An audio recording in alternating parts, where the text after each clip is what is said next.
Yo, it's Pika. What's going on? It is Wednesday night, you guys, and it was a good damn day. I got a lot done at work today, so today was technically my first day back at work because I was off Monday and Tuesday.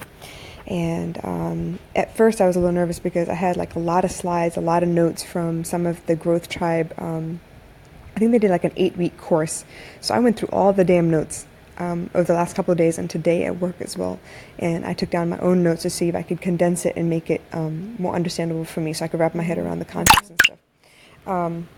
So I did that, and then I ended up meeting with my boss, and we sat down and kind of planned out what all social media stuff we needed to handle, which to me was the greatest meeting ever, only because that's the kind of shit I'm interested in anyway. That's the kind of stuff I'm learning anyway from my own business. These are the kinds of things I'm implementing anyway, based on courses that I've taken, based on stuff that I've learned from my mentor, Wendy Porter, out of Crown for Success. It's stuff I'm doing anyway. And the fact that I get another account, so to speak, to implement a lot of the tools and tricks and processes that I have going on in my own page to see if they work on another account. Like, who gets to do that? Seriously. And I'm getting paid to do this. This is amazing. So yeah, maybe I'm crazy and I'm like, twisting the whole job situation into a great opportunity. But that's exactly how I feel about it. So I want to talk to you today about expectations.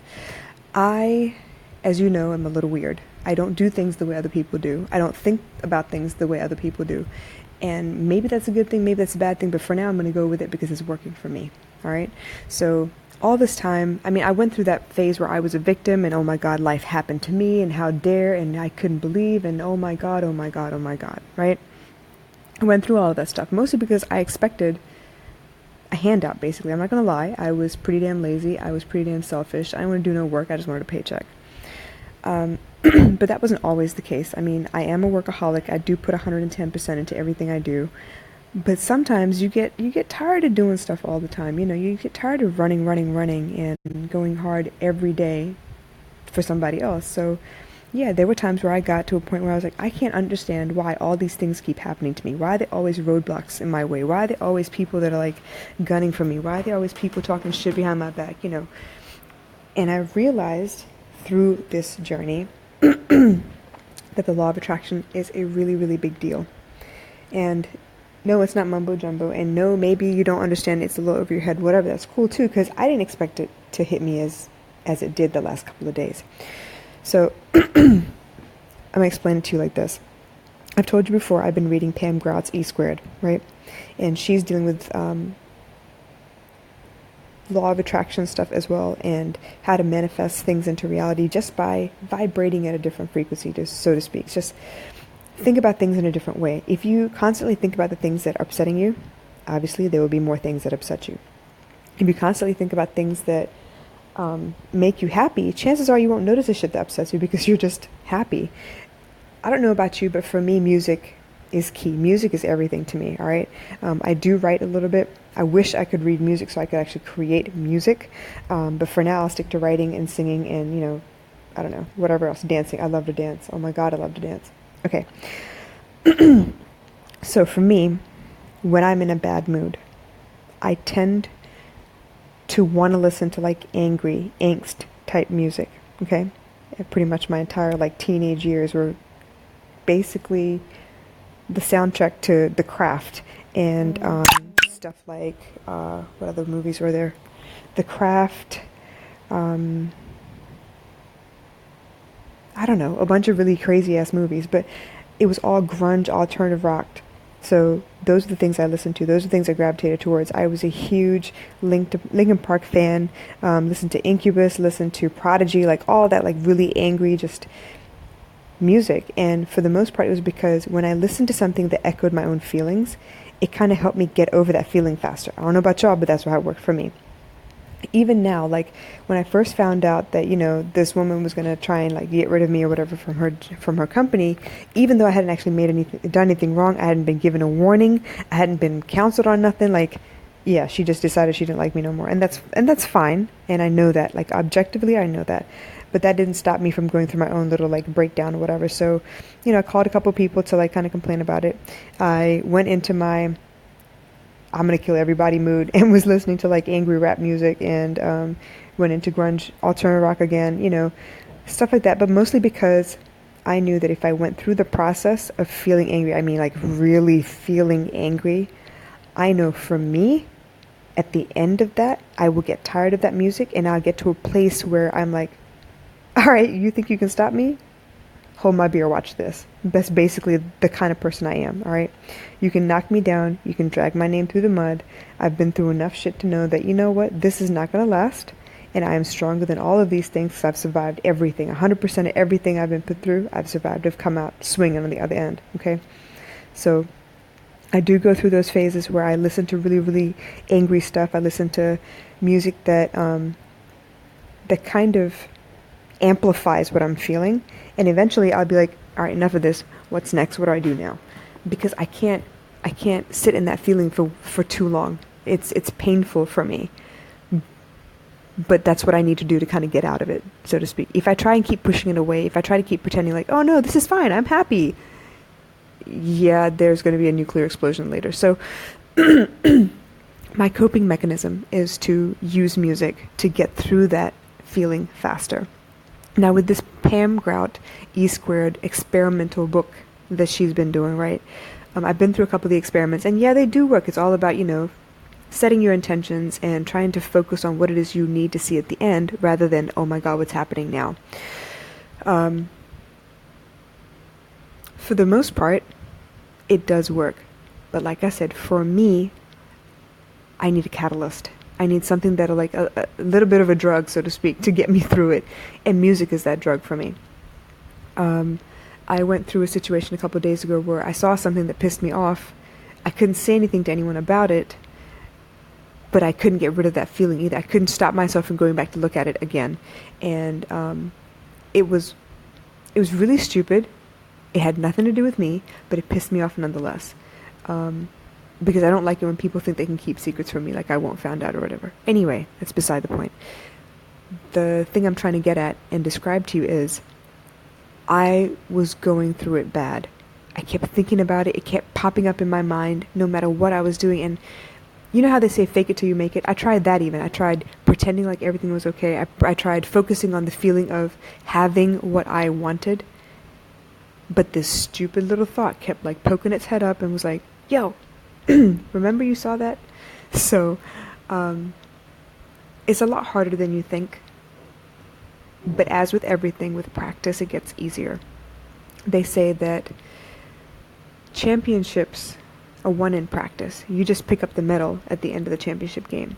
But those practices where you put in the work, you run, suicides on a basketball court, you do up downs forever, you run sprints, you run more in practice than you would ever run in a game. Mostly because you want to condition your body to be able to take whatever's coming to you, and then it's easy. You want it to be easy. But that doesn't mean that you don't have to put in that grueling time. And I've come to love that grueling time in my life. Love it with the notion that this is what I need to get to where I need to be. I don't like it. I don't enjoy working out. But I do love the way I feel afterwards. I don't enjoy having to drag my ass up out of bed and, look at my list of HIIT workouts for the day or whatever to see what I need to get done. I don't particularly like doing Beachbody style exercises when you're watching like a video, because I'd rather you tell me how many I need to do and I'll get it done that way. I'd rather have the list than try and do it for 10, 20 minutes or like 3-minute intervals or whatever it is. It's harder for me that way. I'd rather have the list. So as with everything, and I'm sure you've probably felt the same, you have your own coping mechanism, but you need to understand that whatever that coping mechanism is, eventually you're going to have to come out of that weird feeling that you've got, and you got to put in the work to get to the next place that you need to be. Right now, everything is a struggle. It is a struggle for me to get up out of bed in the morning. It is a struggle for me to prep food for me to take to work and eat. It is a struggle for me to make sure that I don't lose my temper in the mornings because baby girl is just sleepy. She's tired. I want to make sure that she has a good morning because I know what it's like to have one thing go wrong in the morning and then the rest of your day is shot. So I'm trying really hard. It's not easy, but I'm getting there. It's like, you put one foot in front of the other every time. drop her off at school and get to work. And from there, like even today, I could not keep my eyes open, and I don't know what it was. Now, I'm gonna tell you this: I have my laptop open and I have my headphones in, so I have like ambient noise always. Right now, my favorite go-to music is Hans Zimmer's Man of Steel soundtrack, because the emotion that comes with the movie's score kind of helps me get amped up and excited and awake to be able to do whatever I need to do. So right now, that is the go-to. I play that a lot. I've done a lot of Hans Zimmer music in the past. The Italian Job is another one of my favorite soundtracks. I love Gladiator. There are a lot of those musics. I mean, Pirates of the Caribbean, obviously, but every one of them has a mood to it.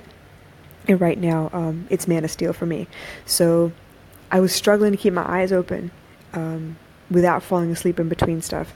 I got through lunch, came back, had a meeting or whatever. We talked about the kind of social media implementation that I need to get done. And I was so psyched by the end of it that I didn't have trouble staying awake. From there, I had to rush and get baby girl. I was almost late. I got there right at 7 as the center was closing up, picked her up and went back home. Lucky for me, I've cooked a couple times this week already, so I didn't have to come home and cook again. By the time we got home, y'all, it was like 7:45. Little girl was supposed to go to bed by like 8:30, 9 o'clock, and she was exhausted. She was starving. And I gotta say, if I hadn't prepped the food ahead of time, I would have been struggling to fix dinner tonight, seriously. Struggled to fix dinner, but thank God I didn't. Got her to bed on time, and then I dragged my butt out of bed to go work out. My legs hurt. I can't stand up straight. My abs hurt so bad. But it's one of those, sore is the new hangover for me because I don't drink anymore. I quit drinking. But all of these things that I'm struggling with, all these things that I'm like pushing myself to do, it's because I know what it's going to be like at the end. I can see it. I can feel it. I know by the end of this year, I'm going to have 2 sources of income without fail. And one might not be as big as the other, it doesn't matter, but I'm going to have 2 sources of income by December 31st. I'm telling you here now, okay? It is a struggle every day. I don't have any help. I don't have anyone that really calls and checks on me or nothing.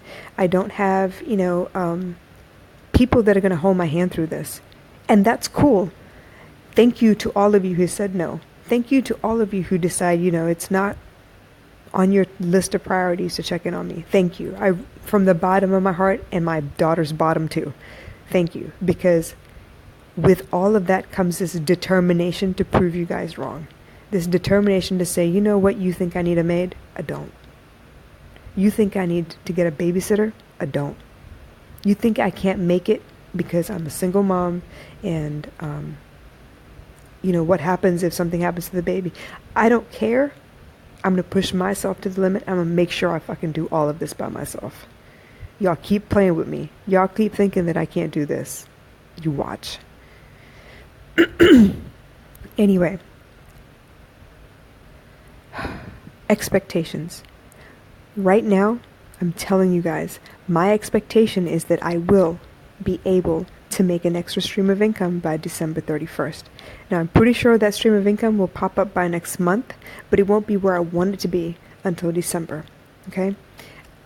I am at the point in my life where I feel like I've done pretty much everything. I've tried pretty much everything. I've made pretty much all the mistakes that everybody around me is making. I've done them already. And I'm ready to get to that next level. I'm ready to do it by myself. And I know people have said before, yeah, but you need a 9-to-5, you need this, you need that, you need somewhere safe to be able to retire. Yeah, okay, that's cool. For you, you need a job for 40 years so that you could retire. That's perfectly cool. That's, that's your way. That's fine. For me, I don't know if I could do 40 years. I don't think I'd do it. For me, I want legacy. I want something to leave behind. I want something where if anyone, anywhere in the world says my name, my daughter will be like, yeah, that's my mom. That's what I want. If anyone in the world would have mentioned my name, somebody else would be like, yeah, man, I know about her. I heard about her. And not because she was the girl that, had her period while she was running a marathon or nothing. No. I want to be known because I helped. I did everything I could. I tried every way that I could. I did the best I could by my daughter.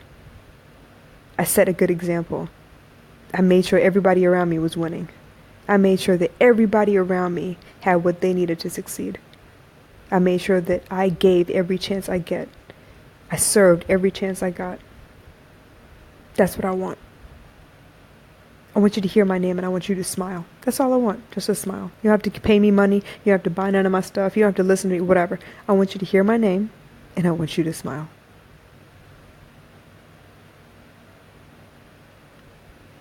My expectation of who I'm going to be will not waver. I know who I am. I know what I want. I know what I bring to the table. So trust me when I say I am not afraid to eat alone. I've been doing it forever. So this is nothing new to me. I'm going to do this whether you're here or not. I'm going to do this whether I have your support or not. My expectations for my life are going to change the way I do things. And that's what I want you to understand. If your expectation is only so high, if you really think it's going to take you 10 years to get to where you need to be, I think you're asking the wrong questions. The universe has a plan for you. The universe will give you exactly what you want. But if you give it too many limitations, it can't give you that in that way. If you tell them you got to turn left twice and then turn right and then go down and make a U-turn to get to where you need to be because that's the way you think it needs to be, I bet you the universe has a better idea.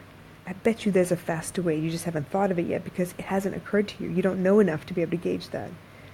So why not give it a couple of specifics and then let it go from there? Why not say, you know what, I'm going to move to this country, I'm going to get this job, I'm going to make this kind of money so that I can get to this place in my life as fast as possible. You never know. You never know. How would I have been able to tell you, okay, for example, in January of this year, that within a month and a half, I would have left the Grand Hyatt to make $1,000 more in a field of employment that I had never been in before. And even then, in July, how would I have been able to tell any of you that I was about to lose my job in August, only to get another job a week later doing what I wanted to do instead of what I had to do? Being able to pick up a skill set that I really, really wanted in a real life, real time environment, rather than punching a clock in the daytime and then taking courses at night. Like, I would never have been able to imagine that. There's no way I could have conjured that out of thin air. But I asked for a job that would give me the next skill set, and here it is sitting in my lap right now. I expected to get a pay cut, and I did. The original contract that I got was for far less than I was making before, okay? But because I settled for that reality and I was like, you know what? Okay, I will make this work, which means I just have to work harder in my own business to make up the difference. But me being positive about that is bringing about changes as well. Like I mentioned before, a week ago, they're going to adjust my contract to increase my salary. I still don't know how much that's going to be, and that's fine with me because until it does happen, I'm not worried. I know I can take care of it. But how amazing is that? All because my expectation of where I'm going to be is solid. I know where I'm going to be. I know what I got to do. I'm putting in the work. Not as much as I would like. Obviously, I could do more. But I could also do less. I am lapping everybody on the couch right now. Everybody who's sitting there with a beer in one hand and a remote in the other, flipping aimlessly through channels and channels and channels of distractions. Thinking about, you know what? I fucking hate my job. Wish I had to do something else. Wish I didn't have to go to work tomorrow. What can I do to call in sick? I've been there, y'all. I've done that. I know what that's like. I don't want that no more. I am not about to sit around and wait for someone to rescue me. I am the hero of this story. I will take care of myself. Why? Because I have a little pair of eyes watching everything I do. And if I don't teach her that I can do it, how will she ever believe that she can? If I don't teach her that, you know what? Yeah, a regular family has a mom and a dad, and maybe a couple brothers and sisters and stuff. Our family isn't like that. But that's okay, because she still has all the love she could get. She still has all the support she would ever need. She still has deep-ass conversations with me. If you ask some of my best friends who've seen this little girl and the way she talks and the way her mind works, she is wise beyond her years, you guys. the way she can relate to you, the way she can tell you what's on her mind, it's no wonder the kids her age look at her like, I'm sorry, where are you from? She is amazing. And I am so proud of her. And we have the best conversations. Yes, we talk about My Little Pony every so often. But we have really great conversations about why the world is the way it is. Why do people behave the way they do? Why are they so ugly to each other? Why is racism a thing? Yeah, my 6-year-old and I talk about this. Why is it a thing? What is it that's upsetting people so bad about the color of somebody else's skin? Change your expectations. Believe in yourself first. If you don't believe in you, who's going to believe in you? If you can't love yourself, who's going to love you? Honestly, you think confidence is sexy in other people. Guess what? It's sexy in you too. Be confident. Be proud of who you are. And if there's something you're not proud of, change it. But be proud. Do what makes your heart happy. Seek what sets your soul on fire. You got this. If I can do this, you can do this. There is no excuse. Set your expectations. Set them so that you know what you want to feel like when you have your wish list. Focus on that feeling. And you guys, I'm going to talk to you about this a little bit more tomorrow because you know my Periscope coming up, right? In about, I don't know, less than 12 hours. So I'll be live on the Crown for Queen channel tomorrow morning, Singapore time, which is 6 p.m. Eastern Wednesday night. Okay? We're going to talk about this a little bit more. I need you to understand you have the power to create or destroy your life. That's all in your hands, all in your mind. It's all in the words you speak.